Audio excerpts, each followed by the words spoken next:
បាទសូមគោរពជំរាបសួរបងប្អូនកូនក្មួយទាំងអស់គ្នាបាទសួស្តីឆ្នាំថ្មីដែលជាឆ្នាំមមី2026បាទឆ្នាំមមីនេះចូលមកដល់នៅក្នុងថ្ងៃទី4ខែកុម្ភៈបាទដែលជាឆ្នាំមមីពេញគ្រប់លក្ខណៈមិនជាថ្ងៃទី21ខែ12ឬ22ខែ12ទេណាចឹងសូមជម្រាបបងប្អូនកូនខ្មែរទាំងអស់គ្នាដែលគាត់អត់សូវបានដឹងច្បាស់ហើយជឿគេខុសបាទដូចជាពាក្យមួយបាទថ្ងៃនេះខ្ញុំនឹងលើកឡើងយកពាក្យមួយដែលគេហៅថាពាក្យហុងស៊ុយបាទយកមកបកស្រាយដើម្បីជាចំណេះដឹងដើម្បីឲ្យបងប្អូនយកទៅគិតពិចារណាទាំងអស់គ្នាពេលដែលបងប្អូនយល់ពាក្យថាហុងស៊ុយនឹងហើយទើបបងប្អូននឹងធ្វើអ្វីទៅវានឹងអាចកើតទៅជាផលវិជ្ជមានបាទខ្ញុំជឿជាក់ថាបងប្អូនកូនសិស្សចិត្តឆ្ងាយទាំងអស់គ្នាប្រកាសជាស្គាល់ខ្ញុំមិនតិចដែរទេខ្ញុំគឺជាលោកគ្រូចិនសែឡុងដែលជាគ្រូហុងស៊ុយផងដែរបាទថ្ងៃនេះខ្ញុំនឹងលើកយកពាក្យហុងស៊ុយយកមកចែករំលែកឲ្យបងប្អូនបានដឹងបាទឲ្យបងប្អូនចារណាខ្លួនឯងថែមទៀតទៅណាកុំអាលថាស្ដាប់ហើយជឿពាក្យថាហុងស៊ុយគឺជាពាក្យមួយចេញពីពាក្យលំនាំភាសាចិនដែលភាសាចិនហ្នឹងគេហៅថាហ្វុងស៊ុយបាទហ្វុងស៊ុយនេះដែលខ្មែរយើងតែងតែហៅតាមពាក្យហ្វុងស៊ុយហ្នឹងវាកលៃឈីទៅជាពាក្យហ្វុងស៊ុយបាទទៅជាពាក្យហុងស៊ុយបាទទៅជាពាក្យហុងស៊ុយបាទចឹងពាក្យហុងស៊ុយនេះតើមានន័យដូចម្ដេចមានដូចបងប្អូនទូទៅធ្លាប់គិតថាហុងស៊ុយនេះគឺជាទឹកហុងស៊ុយនេះគឺជាទឹកនិងខ្យល់គឺមាននេះណាបងប្អូនណាបាទមានឮសូរថាអូហុងស៊ុយហ្វុងស៊ុយនេះគឺជាទឹកហើយនឹងខ្យល់ហើយគ្រប់ទីកន្លែងទាំងអស់គ្រប់ពេលវេលាគ្រប់ស្ថានភាពទូទៅទាំងអស់បើអត់មានទឹកអត់មានខ្យល់គឺមានហៅថាហុងស៊ុយអញ្ចឹងយល់បែបហ្នឹងគឺខុសណាអញ្ចឹងលោកគ្រូសូមមកបកស្រាយជូនជាចម្ងល់បកស្រាយដែលកូនសិស្សទាំងអស់តែងតែសួរតែខ្ញុំអត់មានពេលបកស្រាយឥឡូវសូមបកស្រាយជូនធៀបពិតទៅពាក្យថាហ្វុងស៊ុយដែលជាភាសាចិនដែលគេដាក់ថាហ្វុងស៊ុយហ្នឹងណាគ្រាន់តែជាឈ្មោះបាទគ្រាន់តែជាឈ្មោះមួយដើម្បីចំណាំឲ្យយើងហ្នឹងឲ្យមនុស្សទូទៅដែលរៀនវិជ្ជាហុងស៊ុយហ្នឹងគាត់ចាំថាហុងស៊ុយគឺជាអ្វីដែលល្អនឹងឯងបាទអញ្ចឹងពាក្យដែលហៅថាហុងស៊ុយនេះហ្វុងស៊ុយនេះណាពាក្យហ្វុងហ្នឹងមានន័យថាខ្យល់ស៊ុយហ្វុងស៊ុយហ្នឹងមានន័យថាទឹកបងប្អូនអញ្ចឹងពាក្យថាហ្វុងស៊ុយហ្នឹងមានន័យថាទឹកហើយនឹងខ្យល់គ្រាន់តែជាឈ្មោះវាមិនមានន័យថាលុះត្រាតែមានទឹកហើយនឹងមានខ្យល់មកទន្ទឹមគ្នាអីអញ្ចឹងទៅទើបគេហៅថាហុងស៊ុយនោះទេមានទេអញ្ចឹងបងប្អូនខ្ញុំជឿថាជនជាតិខ្មែរយើងច្រើនណាស់ដែលយល់ច្រឡំពាក្យថាហុងស៊ុយហ្នឹងបាទហុងស៊ុយធៀបពិតដែលមានអត្តន័យធៀបពិតដែលសំដូចថាវាត្រូវមួយហុងស៊ុយហ្នឹងគឺគេចង់ផ្ដោតសំដៅទៅលើរឿងពីរយ៉ាងបាទហុងស៊ុយហ្នឹងណាមានអត្តន័យដែលផ្ដោតទៅឆ្ពោះទៅលើរឿងពីរយ៉ាងគឺធាតុញីនិងធាតុឈ្មោលបាទធាតុញីធាតុឈ្មោលអញ្ចឹងធាតុញីធាតុឈ្មោលនេះគឺជាអ្វីគ្រប់យ៉ាងនៅលើចក្រវាឡយើងហ្នឹងដែលមានដែលភាសាចិនគេហៅថាយីនយ៉ាងនេះ ភាសាចិនភាគច្រើននៅក្នុងស្រុកខ្មែរយើងគេហៅថាអ៊ីមអៀងបាទជាចិនតិជីវហើយបើខ្មែរយើងហ្មងគេនិយាយថាថាមពលបោកថាមពលដកហ្នឹងហើយមានន័យផ្ទុយគ្នាអញ្ចឹងពេលដែលមានបននិយាយទូទៅណាបើអត្តន័យថាយីមយ៉ាងទូទៅហ្នឹងគឺគេនិយាយពីមេឃហើយនឹងដីបាទអញ្ចឹងហុងស៊ុយហ្នឹងណាគឺអត្តន័យបកគេហ្នឹងគឺមេឃហើយនឹងដីពេលណាមានថាមពលមេឃហើយថាមពលដីហ្នឹងវាប៉ះទង្គិចប៉ះគ្នាទើបវាកកើតបាទវាកកើតទៅជារឿងអភិនិហាផ្សេងឥឡូវបញ្យល់ឲ្យបងប្អូនឆាប់យល់បន្តិចថាអាថាមពលមេឃគឺអ្វីអាថាមពលដីគឺអ្វីគឺចង់និយាយអំពីធាតុញីនិងធាតុឈ្មោលមានន័យថាប្រុសហើយស្រីនឹងឯងអញ្ចឹងនៅលើលោកនេះមុននឹងកកើតអីកើតចេញមកបានហ្នឹងលុះត្រាតែមានញីហើយឈ្មោលហ្នឹងវាជួបគ្នាសំបីតែការបន្តពូជបក់មនុស្សយើងហ្នឹងលុះត្រាតែមនុស្សប្រុសមនុស្សស្រីហ្នឹងវាជួបគ្នាបាទបងប្អូនយល់ទេណាអញ្ចឹងពេលដែលជួបគ្នាទើបវាកកំណើតកើតទៅជាជីវិតមួយផ្សេងទៀតមក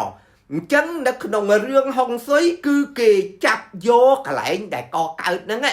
មានន័យថាកកើតគឺអ្វីដែលល្អប៉ុន្តែតាហ៊ានតាចូលនិព្វានស្លាប់ទៅវិញគឺអ្វីដែលអត់ល្អបាទហុងស៊ុយល្អគឺគេនិយាយអំពីអ្វីដែលមានអត្ថន័យល្អអញ្ចឹងសូម្បីតែពាក្យនិយាយការនិយាយស្ដីហ្នឹងណាពេលដែលយើងនិយាយស្ដីល្អគេហៅថាសម្ដីមានហុងស៊ុយពាក្យសម្ដីមានហុងស៊ុយទង្វើសកម្មភាពដែលយើងធ្វើនៅកន្លែងណាធ្វើអីល្អហ្នឹងគេហៅថាសកម្មភាពល្អហ្នឹងគឺពាក់ព័ន្ធមួយសកម្មភាពហុងស៊ុយល្អនឹងឯងឬមួយក៏ឈ្មោះអ្វីគ្រប់បែបយ៉ាងសម្ភារៈស្អីក៏ដោយឲ្យតែមានឈ្មោះហើយឈ្មោះហ្នឹងវាល្អគេហៅថាឈ្មោះហុងស៊ុយល្អឬមួយក៏ទីកន្លែងដែលល្អស្អាតឈ្ងុយក៏អូបភ្លឺស្អីហ្នឹងអាហ្នឹងគេហៅថាទីកន្លែងដែលមានហុងស៊ុយមុខមាត់យើងស្រស់ប្រំប្រៃស្អាតល្អហ្នឹងគេហៅថាមុខមាត់យើងមានហុងស៊ុយល្អដែលពាក្យមួយទៀតនិយាយចំពោះមុខហ្នឹងគេហៅថាងៅហេងនេះគឺជាពាក្យទាជីវបាទដែលគេយកមកនិយាយប្រាប់ប៉ុន្តែចង់និយាយថាពាក្យថាហុងស៊ុយមានន័យថាល្អទាំងអស់ទេមានន័យថាហុងស៊ុយល្អនិងហុងស៊ុយមិនល្អអញ្ចឹងគ្រប់សម្ភារៈទាំងអស់គ្រប់ធាតុទាំងអស់មិនប្រកាសថាធាតុនឹងពណ៌នឹងមានហុងស៊ុយល្អទេលុះត្រាតែសម្ភារៈនឹងឥឡូវទីហោថាដូចជាលោហៈដុំលោហៈមួយហ្នឹងគឺវាមិនមានន័យថាមានន័យល្អទេមិនមែនថាធាតុដែកនឹងល្អទេលុះត្រាតែមាននរណាទៅចាជាពាក្យល្អនៅលើដុំលោហៈហ្នឹងឬក៏តសេជាពាក្យឆ្លោកតសេជាយ័ន្តដែលមានអត្ថន័យល្អលើដុំលោហៈហ្នឹងคล้ายទៅជាដុំដែលមានអត្ថន័យល្អហើយយើងយកទៅដាក់កន្លែងដែលយើងចង់បានល្អហ្នឹងគឺដាក់ទៅវាបានផលល្អតែបើដុំលោហៈហ្នឹងវាអត់មានចាអីទាំងអស់ហើយយកដុំលោហៈហ្នឹងយកទៅដាក់នៅកន្លែងល្អក៏ដោយក៏វាអត់ឲ្យផលមកដែរបាទតើកន្លែងហ្នឹងបងប្អូនអញ្ចឹងពាក្យថាហុងស៊ុយគឺចែកជាពីរមួយមេឃមួយដីដែលគេហៅថាធាតុញីធាតុឈ្មោលហ្នឹងលុះត្រាតែពីរនឹងជួបគ្នាក៏កំណើតឡើងហ្នឹងគេហៅថាហុងស៊ុយល្អតែបើញីហើយឈ្មោលអត់ជួបគ្នាទេគឺអត់ល្អទេបាទអញ្ចឹងថ្ងៃនេះសូមបកស្រាយជូនបងប្អូនពាក់ព័ន្ធជាមួយនឹងជំនឿហុងស៊ុយអ្នកអាចជំនឿហុងស៊ុយហ្នឹងណាហុងស៊ុយកើតទៅបានលុះត្រាតែយើងមានជំនឿបាទអញ្ចឹងមានលឺសូរតែហុងស៊ុយហ្នឹងវាត្រូវតែល្អនោះទេអញ្ចឹងយើងធ្វើអីក៏ដោយគ្រប់បែបយ៉ាងសំបីតែយើងរៀបហុងស៊ុយផ្ទះរៀបចំផ្ទះសំបែងធ្វើអីក៏ដោយបើយើងអត់ជឿថាវានឹងឲ្យផលល្អទេអញ្ចឹងហុងស៊ុយហ្នឹងគឺវាក៏អត់ឲ្យផលដែរ Dân là dây mau sửa rốc màu vinh bờ sân chỉ dương mình chưa miền này thá vế có ai phò dương đại hồng xoay á bà ổn dân hồng xoay ní cứ chia chùm nưa hồng xoay cứ chia chùm nưa miễn hồng xoay miễn chùm miễn lư sâu tha lư cái gì là hồng xoay miễn chùm nưa bà ọt miễn chùm nưa dương có ọt từ thưa đại bà dương miễn chùm nưa lừa váy muối đấy cứ dương ọt phơi bà dương ọt chưa tha về đằng ao dương bàn phò lõ dương có chỉ ọt tại thưa bên này ọt tại thưa miền này thà hồng xoay nó bảo ai phò bà hay thưa hồng xoay cái đó bà dương miễn chùm nưa ọt chưa chia tha thưa đằng thưa bàn phò ao dương mệt mệt chứ na để chất dương thằng chưa ao là dương tha mình chưa miền này thà dương ở bên chùm nưa ta ọt bên chùm nưa hồng xoay thưa ấy đó tại sao tao với mình co hồng xoay đừng ọt bàn phò ao dương đại nè cái lại nhận hỏi từ chẳng vô mà chạy rung lê chun bòn ôn ná bát hay bòn ôn khá tới quạt là lư kịp sạp sai dưỡng hồng xôi đó cứ quạt kết đó việc chứ đó hùa pi tùm hôm đại kê ao thơ tia họ đồn trẻ pi môn máu bòn ôn pi môn máu cứ pra ẩm bắn liềm xôi để pra ẩm bal đôi chia ẩm bal liêng xôi cái đây rồi mùi có ẩm bal hệ mì lại cái đây cứ nhông đi anh chỉ nè chân cô ca này nuông ở côn sơ nâng pra ẩm bal hệ mì lại đã tăng nơi cả tệ đó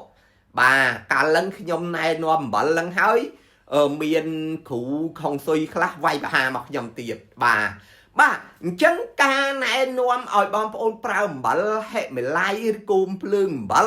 rừng môn bal liên xôi vì môn máu cứ nhom pan tay xẹp tả lư đó bom ôn nâng quạt prao bal với crop tiền với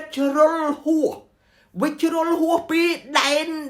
nhom cầm nát ở bom ôn prao chân xua ha về đừng bàn Paul ấy cứ ở bàn Paul tê bom ôn á bal hệ mình lại rồi bal liêng xôi để trêu vô một pra nâng cái pra cái đồng cắt là nấy xanh khóc nì bà bảo chong ở pra bal nâng ban Paul lõ lúc tra nâng ao Paul mau chỉ lõ lúc tra tại bom ôn pra bal pram thiệt bà tại bà miền bal pram thiệt thế tôi chưa bal mau pina cả đời có bị ao Paul lõ một đài chân ca đi cái lại na ôi lõ lúc tra tại miền ẩm bal pram thiệt ná bom ôn sẽ đập ôi tuôn cái lại nâng pro hồng xoay á cái ẩm pi zin hình dáng zin nâng cứ chia zin hình dáng cứ chỉ mệt đây rồi môi khó khi háo thập phó xây đem ở bốc mà đại đừng ba cứ chỉ mẹ rồi bỏ mà lư nâng mệt đấy cứ chỉ mẹ bỏ chắc cả bà nâng ba chân xong bay tay chia ẩm bal để nhông chùm riêng chun ha ẩm bal ai liêng xôi bàn ấy đó á mình chăm bạch tư ngu tất sầm mất tư ấy tê bà ẩm bal cứ bị khăn chiêng tư ngu tất sầm mất điệp bà tư ngu tất sầm mất cứ tránh liêng xôi đại prao ẩm bal tê bắn tay chia cắt là nấy mình đôi khỉ nè lại nâng bọ xẻ anh bạch bọ xẻ anh tiệt tì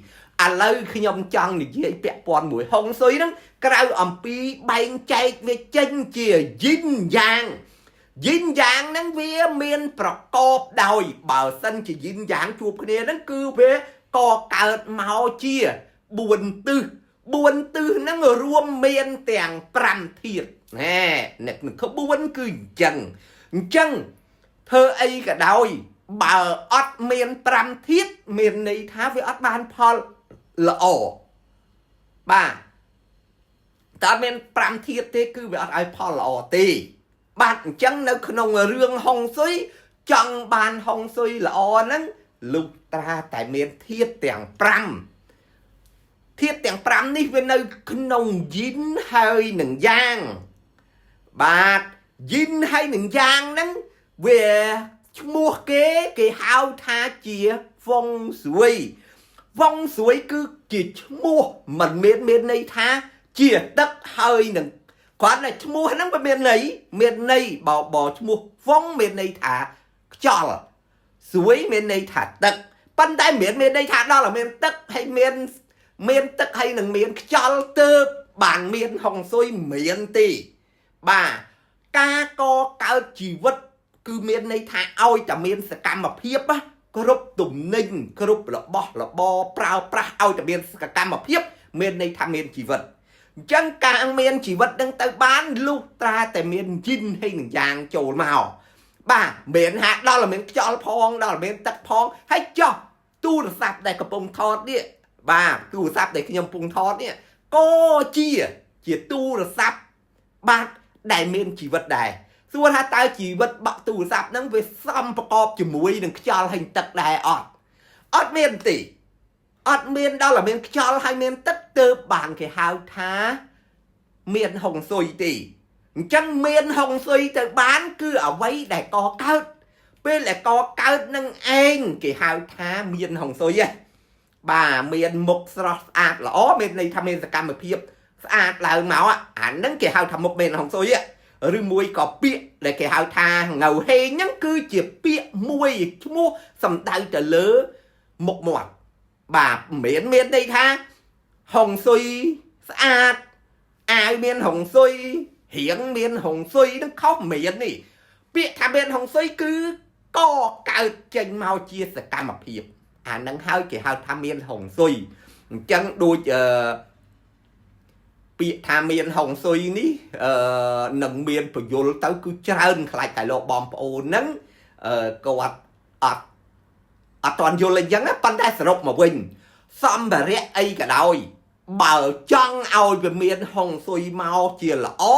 លុះត្រាតែសម្ភារៈហ្នឹងគឺគេបានទៅសេ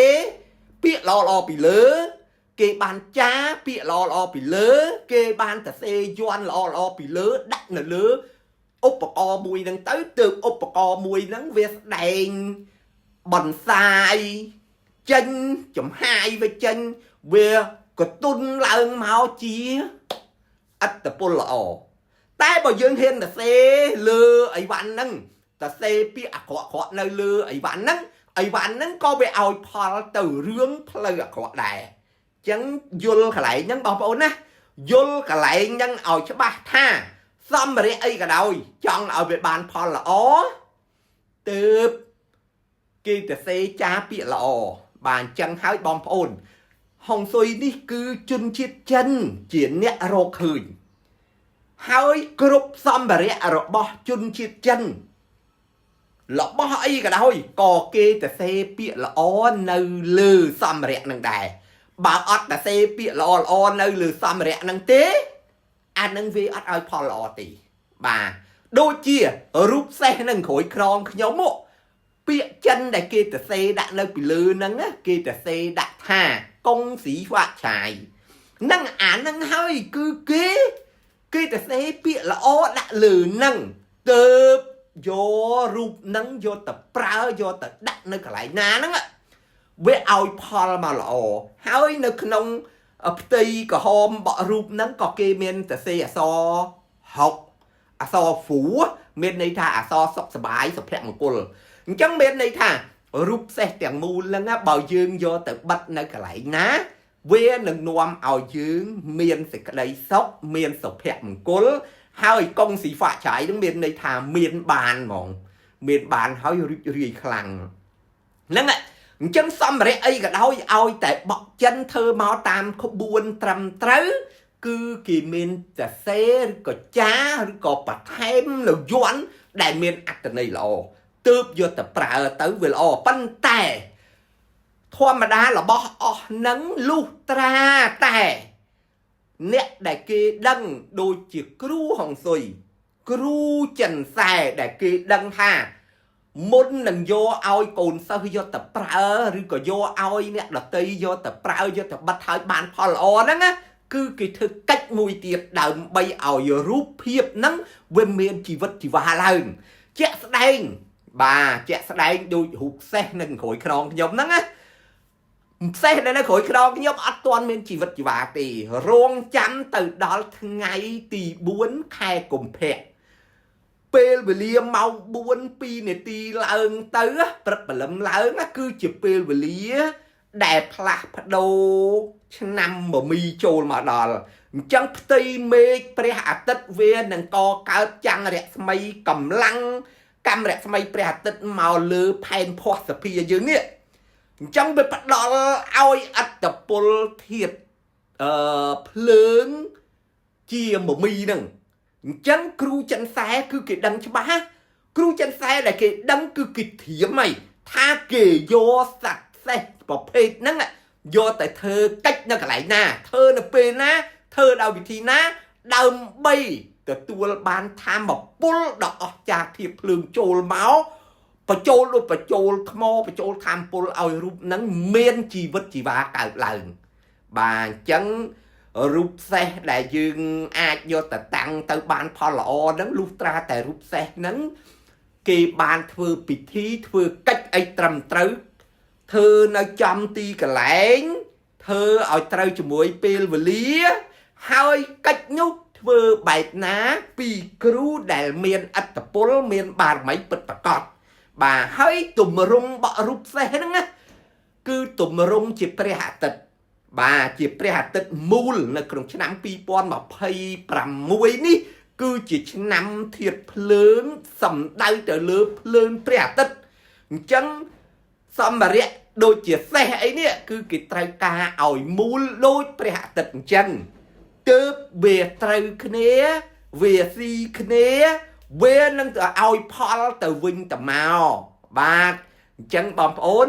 យល់ហើយឬនៅពាក្យដែលថាហុងស៊ុយហុងស៊ុយនេះគឺមកពីពាក្យហ្វុងស៊ុយតែហ្វុងស៊ុយនឹងមានអត្ថន័យថាទឹកហើយខ្យល់ប៉ុន្តែមិនមានន័យថាហុងស៊ុយដល់មានទឹកមានខ្យល់ទើបមានហុងស៊ុយទេបាទចោះដូចជា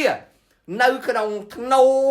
ធ្វើចៅអង្គអីនោះមានទឹកមកពីណាមានខ្យល់មកពីណាហេតុអីបានគេទៅធ្វើហុងស៊ុយចៅអង្គទៅវាបានផលល្អបាទអញ្ចឹងសូមបញ្ជាក់នៅកន្លែងហ្នឹងអូនៅមានរឿងមួយទៀតដូចជាដីហុងស៊ុយ5ធាតុតាំងពីដើមមកគឺខ្ញុំអ្នកណែនាំឲ្យបងប្អូនប្រើដីហុងស៊ុយ5ធាតុដែលជាដីដង្ហើមនេះប៉ុន្តែ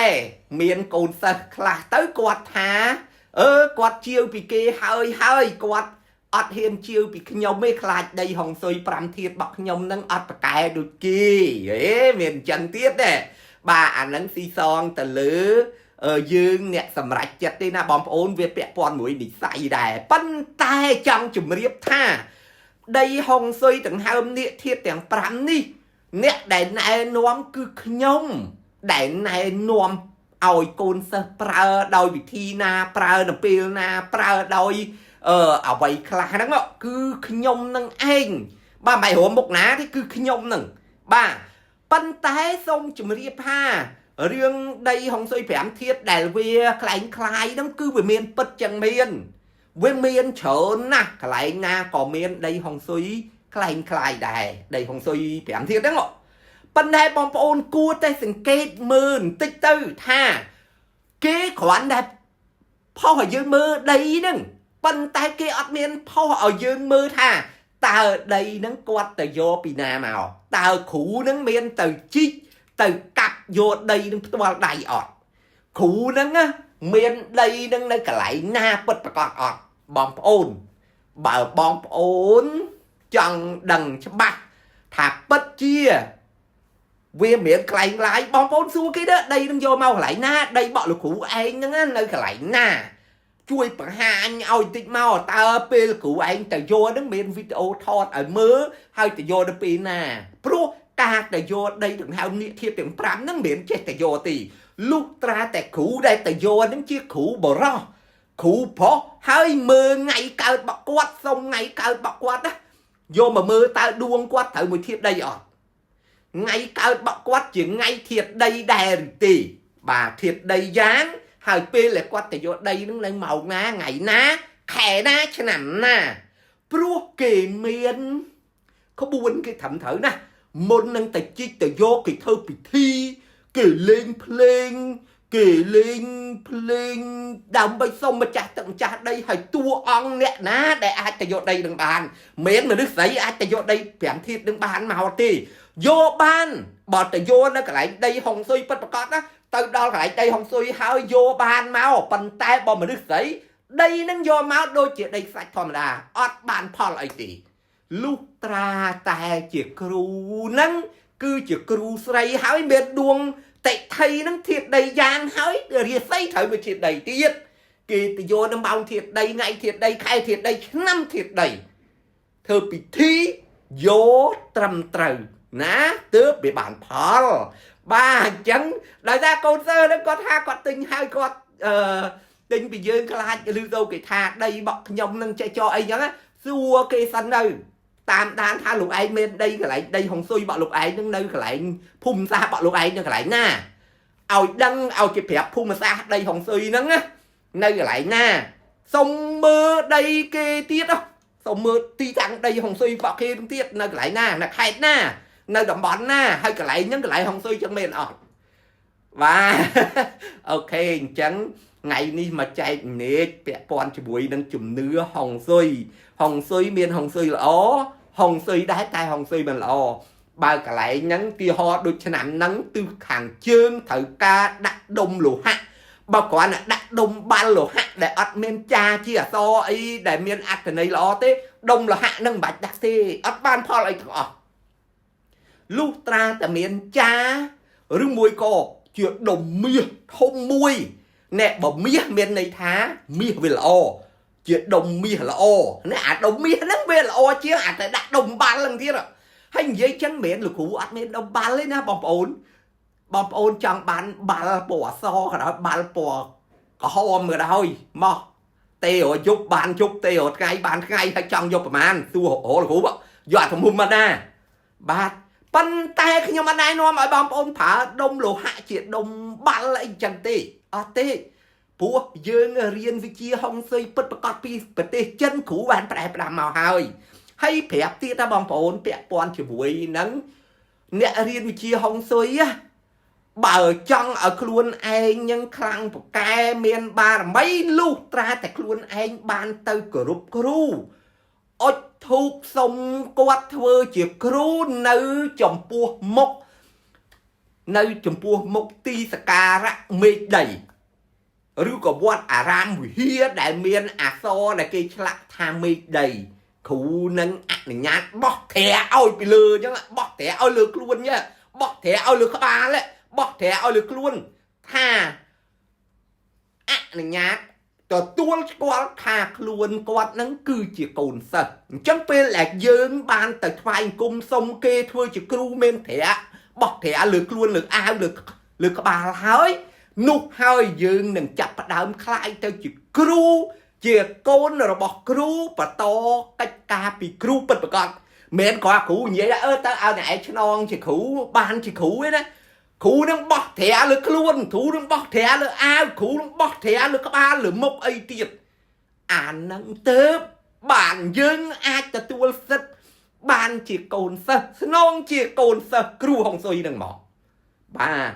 សួរថាចោះលោកគ្រូមែនហើយយ៉ាងអត់លើនិយាយខ្ញុំមានណាមានដល់រូបថតថៃទីកន្លែងឲ្យទៀតចាំមើលថ្ងៃណានេះខ្ញុំបង្ហោះអានឹងឲ្យមើលហើយធ្វើកិច្ចនឹងនៅកន្លែងណាទៀតថាគ្រូដែលគេអនុញ្ញាតគេបោះតន្ត្រាដាក់លើខ្លួនយើងទៀតនឹងអានឹងទើបយើងចេញទៅធ្វើគ្រូចិនសែនណែនាំកូនសិស្សទៅស្អីគ្រប់បែបយ៉ាងហ្នឹងបានផលមិនគ្រាន់មករៀនវិជ្ជាហុងស៊ុយចេះដឹងចឹងហើយទៅលក់គ្រឿងហុងស៊ុយទៅបានលក់ឲ្យគេទៅត្រូវទេណាអត់ទេព្រោះអានឹងវាមកជាសនំមកជាគេថាបើអត់មានហត្ថលេខាបោះត្រាអីហងធ្វើមិនអានឹងមានប្រសិទ្ធភាពឡើងដល់ផ្លូវច្បាប់តបមិនក៏គេត្រូវការអាហ្នឹងបើអត់មានអាហ្នឹងទេគឺអត់ទេគេអត់ទូឆ្ងល់ទេអូខេចឹងមានប៉ុណ្្នឹងទេបងប្អូនណាអរគុណច្រើន